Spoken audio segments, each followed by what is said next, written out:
E o vídeo de hoje vai ser sobre coma e rebaixamento de consciência. Lembrando, pessoal, para curtir o canal, se inscrever, ativar a barra de notificação, compartilhar esse vídeo com quem precisa também, fazer comentários, tirando dúvidas, sugerindo temas para os próximos vídeos. E vamos lá. Então, coma e rebaixamento de consciência.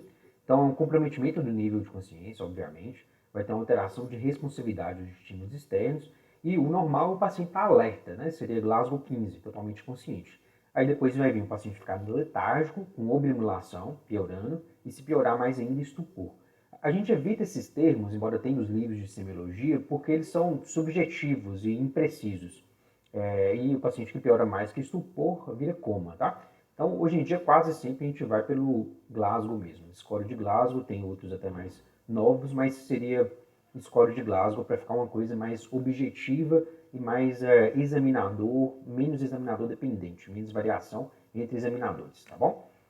Lembrar que toda vez que a gente tem um rebaixamento de consciência, principalmente coma, que é Glasgow 8 ou menos, existe sim um risco de morte, requer uma rápida intervenção no paciente para estabilização e diagnóstico da causa de coma, senão pode ter dano cerebral permanente ou mesmo morte, tá? Então, toda vez que o paciente estiver rebaixado em coma, lembra que ele está em risco de morte e precisa de uma rápida intervenção para estabilizar e diagnosticar a causa, tá? Anatomicamente, o sistema reticular ascendente, que fica no tronco encefálico, né? E ele tem projeções para o diencéfalo, em seguida para o córtex, né? Para várias regiões do córtex, é responsável pelo estado de alerta, pelo estado de consciência, tá? Então, uma lesão pontual no sistema reticular ascendente pode causar coma e rebaixamento de consciência, sim, tá? Os hemisférios cerebrais podem causar coma, a lesão em hemisférios cerebrais, desde que seja difuso e bilateral, senão não provocaria, tá? Não rebaixaria a consciência ou provocaria coma. E alterações tóxico-metabólicas, então é menos conhecido a causa do coma nesses casos, né? A maioria das vezes pressupõe-se que tem uma alteração na oferta de oxigênio e de substratos como glicose, alterando as sinapses, né? E também a excitabilidade neuronal. Essa seria a causa das alterações tóxico-metabólicas gerarem coma, tá bom? O paciente em coma, ou rebaixado, ele vai estar com as vias aéreas quase sempre obstruídas, principalmente por queda de base de língua, tá? Então, vocês vão fazer o T-lift, tá? Ou então o jaw thrust. Isso resolveria a principal causa de obstrução de via aérea no paciente comatoso, tá? A segunda causa de obstrução de via aérea seria secreção ou vômitos, ou algum outro líquido, tá? Então, a gente tem que fazer aspiração nasofaríngea, que em geral resolveria isso. Então, na letra A, na via aérea, o paciente em coma teria esse problema, tá bom? Em seguida, a gente vai ter que avaliar o B para estabilizar o paciente. Então, é comum fazer insuficiência respiratória tipo 2, principalmente por hipoventilação e hipercapnia, já que o paciente em coma, ele tende a ter uma diminuição do nível de consciência, bradiapneia, e isso retém CO2 e pode gerar insuficiência respiratória, tá? Então, uma causa comum da insuficiência respiratória é causada pelo coma, tá? Uma outra causa de insuficiência respiratória seria o tipo 1 mesmo, por broncoaspiração. Tem uma broncoaspiração importante, isso atrapalha a hematose, o alvéolo vai estar cheio de secreção, líquido, já que o bronco aspirou, e o paciente faz insuficiência respiratória por pneumonite química ou aspirativa. Qualquer um dessas insuficiências respiratórias, em geral, a gente resolve com oxigenoterapia, ou baixo fluxo, né, que é cateter nasal até 5, ou alto fluxo, que é máscara de alto fluxo de 6 a 15, ou, nos casos piores, a gente vai ter que submeter o paciente à intubação para a ventilação mecânica. Então, eu estabilizei o B dessa forma. Na letra C, no paciente comatoso, pode estar normotensa ou normovolêmica, aí eu passo de letra, o paciente já está estável do ponto de vista hemodinâmico. Pode ter emergências hipertensivas, então quase sempre AVC isquêmico, hemorrágico, TCE, embora o foco do canal seja mais emergências clínicas, mas quase sempre é uma dessas AVCs, tá? Que vai ter emergências hipertensivas. Ou pode estar hipotenso chocado, né? Aí muda o raciocínio. O paciente pode estar com sepse, por isso encefalopatia séptica, dentre outras coisas. Mas você vai estabilizar. Seja emergências hipertensivas, em geral pressão arterial média maior que 130, quase sempre AVC hemorrágico ou isquêmico, seja hipotensão, que você vai ter que estabilizar com reposição volêmica e aminas, e tem vídeos específicos disso, tá bom? Então é isso, hipotensão, hipertensão e o D. Então você já estabilizou o A, B e o C. Importantíssimo isso, porque quando você estabiliza o B e o C, você pode resolver a causa do coma propriamente dita. Se for hipoxemia, por exemplo, você dá oxigênio, o paciente acorda. Se for um choque importante, você dá aminas e reposição volêmica, o paciente vai acordar também, tá? Então, se isso não aconteceu, então ele deve ter uma alteração no D, disability, do sistema nervoso central. Vou fazer escala de coma de Glasgow, vou olhar alterações pupilares e procurar por sinais neurológicos focais, tá? Essa é a sequência.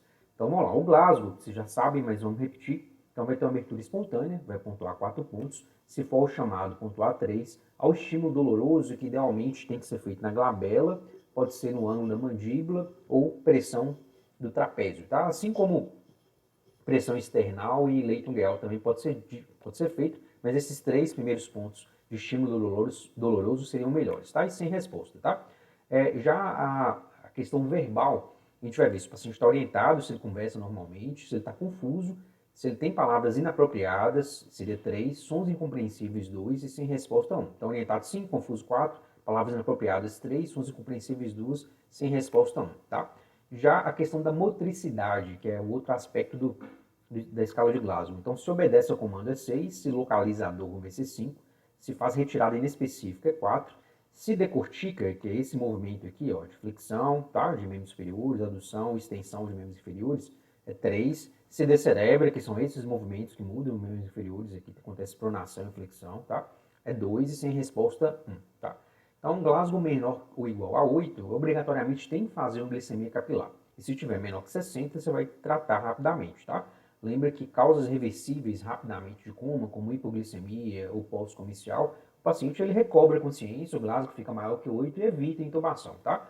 Por isso, sempre faça glicemia capilar e se menor que 60 ou 70, você vai fazer o soro glicosado hipertônico, 50%, 40 a 60 ml EV. Mesmo que da flebite, vai fazer essa dose aqui de glicose hipertônica.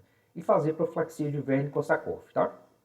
Para isso, essa profilaxia, a gente vai usar tiamina, 100mg IV ou IM, para evitar a síndrome de Wernicke, tá? Então, isso aqui que a gente faz. Lembrando, pessoal, que nem sempre a gente tem tiamina disponível. Então, o ajeito que a gente faz é da citoneurin, 5.000 unidades IM, tá? Eu coloquei essa referência aqui, que isso é um ajeito. Ou então, complexo B, 5 ampolas em 100 de soro por rever livre, tá? É um outro ajeito que vai ter as 100 mg que eu preciso de tiamina, mas eu vou dar várias outras vitaminas do complexo B de forma desnecessária, mas que mal não vai fazer, tá bom? Resolveu a questão do Glasgow, se tiver menor do que 8 ou igual e não for uma daquela causa rapidamente reversível como hipoglicemia, você vai ter que intubar para proteção de via aérea. Em seguida, vai fazer exames de pupila, tá? Que são várias operações pupilares, mas a mais importante é essa aqui, a anisocoria, tá? Então, toda vez que tem essa anisocoria no contexto de coma, de paciente grave, a gente tem que pensar numa herniação cerebral, tá? Então, pode estar acontecendo uma herniação transtentorial, tá? Então, tem uma massa aqui, seja hematoma, seja tumor, seja edema cerebral, de qualquer causa, tá? E essa massa faz um desvio de linha média, igual vocês estão vendo aqui. Isso pode gerar duas herniações, tá? Que é a herniação de uncus, que é essa aqui, ou a central, tá? Todas elas ameaçadoras à vida. O paciente morre rapidamente com parada respiratória e cardíaca em seguida, se eu não tratar rapidamente, tá? Lembrar da tríade de Cushing, que se tiver uma daquelas herniações, o paciente vai estar hipertenso, bradicardia e vai fazer um padrão respiratório irregular. Toda vez que eu tiver isso aqui na apresentação clínica, pensem na tríade de Cushing e com uma possível hipertensão intracerebral, tá bom? Intracraniana. Para isso, a gente, além de pedir tomografia, sem contraste, chamar neurocirurgião, a gente vai passar manitol, a dose é 0,5 a 1 grama por quilo, que a apresentação de manitol que a gente tem disponível é a 20%, vai correr de 100 a 250 ml, tá? Em geral, em 30 a 60 minutos. Isso reduziria a pressão dentro intracraniana, tá bom? Então, é uma medida farmacológica para reduzir a pressão intracraniana até a tomografia ser feita e o neurocirurgião tomar a conduta dele, tá bom? Então é isso. Terminou o ABCD primário, em seguida você vai fazer o ABCD secundário, tá? Que é a anamnese e exame físico. Nesse momento vai ter uma apresentação de sintomas, uma apresentação de sinais e sintomas que vai encaixar no hipótese diagnóstica. São várias, inúmeras, tá? Mas as mais comuns que a gente encontra no dia a dia é isso aqui. Se o paciente fizer um rebaixamento súbito, você fala intensa, crise convulsiva, dispensa em AVC hemorrágico, PET-TC sem contraste. Se fizer uma hemiplegia e afasia súbito, depois de 3, 5 dias disso aqui, rebaixa, pense em AVC isquêmico extenso, com edema cerebral e desvio de linha média, tá? Se fizer cefaleia, vômito em jato, febre, rigidez de nuca, pensa sim em meningite aguda, PET-TC, em seguida punção licórica, tá? Transtorno psiquiátrico, tentativa de autoextermínio prévio, pense em tentativa de autoextermínio, intoxicação com alguma medicação, tá?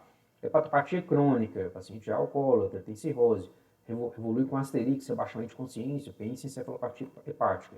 Oliguria hálito urêmico, elevação de escórias renais prévias, pensa em coma urêmico, tá? Então, creatinina pode ser que seria 2,5, 2,1 é basal, e de repente está 10 por algum motivo, e a ureia é 300. Então, paciente comatoso por isso pode ser muito bem uma encefalopatia urêmica, tá? Poliúria, polidipsia, polifagia, desidratação, ácido cetônico, pensa em cetacidose, tá? E principalmente estado hiperosmolar, que gera mais coma do que cetacidose, tá? Idoso, etilista crônico com queda de própria altura ou um trauma menor, um TCE pequeno. Ele pode evoluir semanas depois do hematoma subdural e entrar em coma, pede tomografia, tá? DPLC, retentor crônico, CO2, usou oxigênio em alto fluxo por algum problema, por algum engano. Esse paciente pode estar fazendo a carbonarcose, então pede a gaso e vê se é isso. Hipotensão, febre, leucocitose, presença de foco infeccioso que começa a rebaixar. Pense em cefalopatia séptica, tá? Então, assim, alguma coisa vai bater com isso e você vai pedir o exame complementar a partir desse padrão de sinais e sintomas, tá?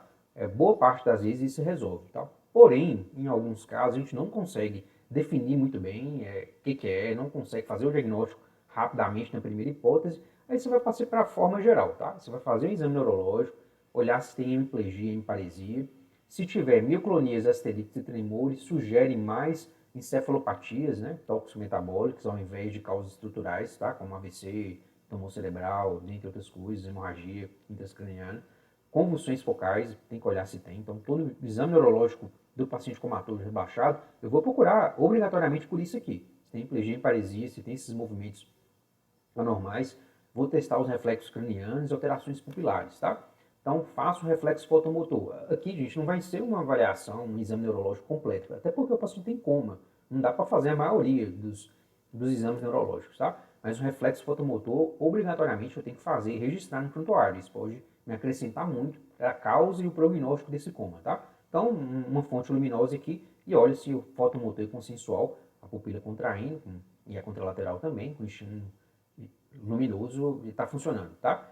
O óculos cefálico, que você vai movimentar a cabeça direita e para a esquerda. Lembrando, gente, que isso aqui não é trauma. Se tiver suspeita de trauma, principalmente TRM, você não pode fazer esse exame, tá? Porque aqui o foco do canal é paciente clínico.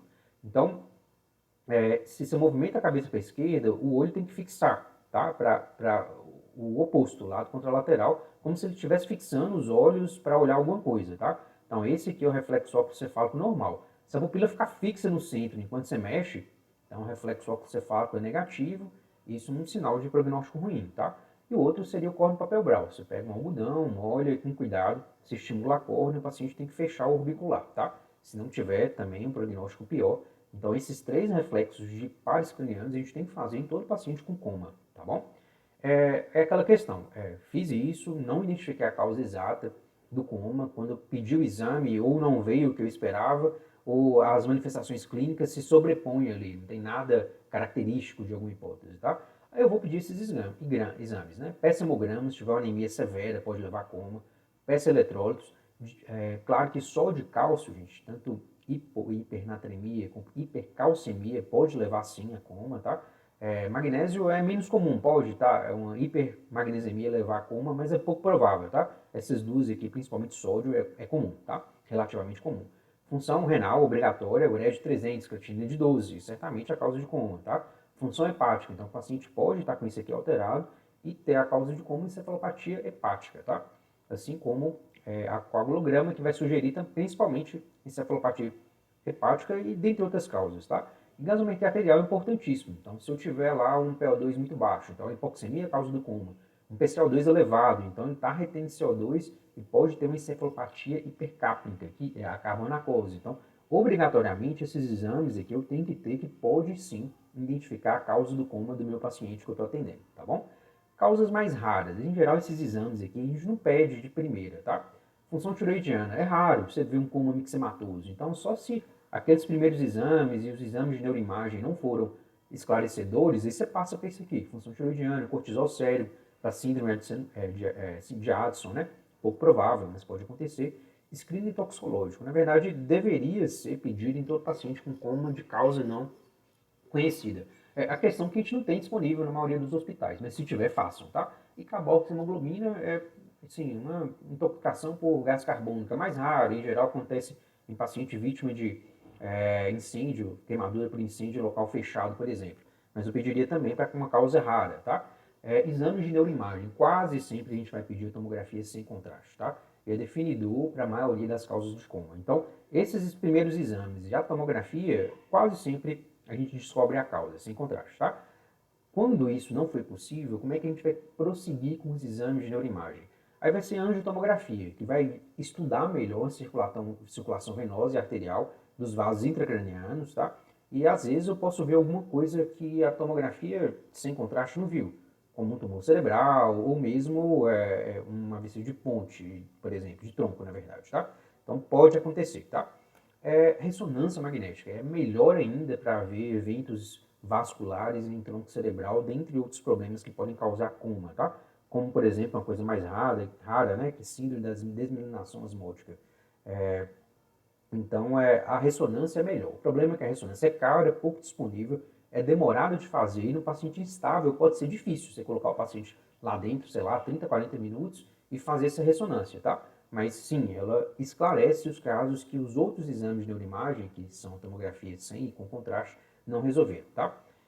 E punção lombar, tá? Claro, gente, que se tiver um meningismo, uma febre, vômitos incoercíveis, a gente vai com punção lombar de primeira, vai pedir tomografia para ver se não tem nenhuma massa que a punção lombar possa precipitar em reação e faz a punção lombar, tá?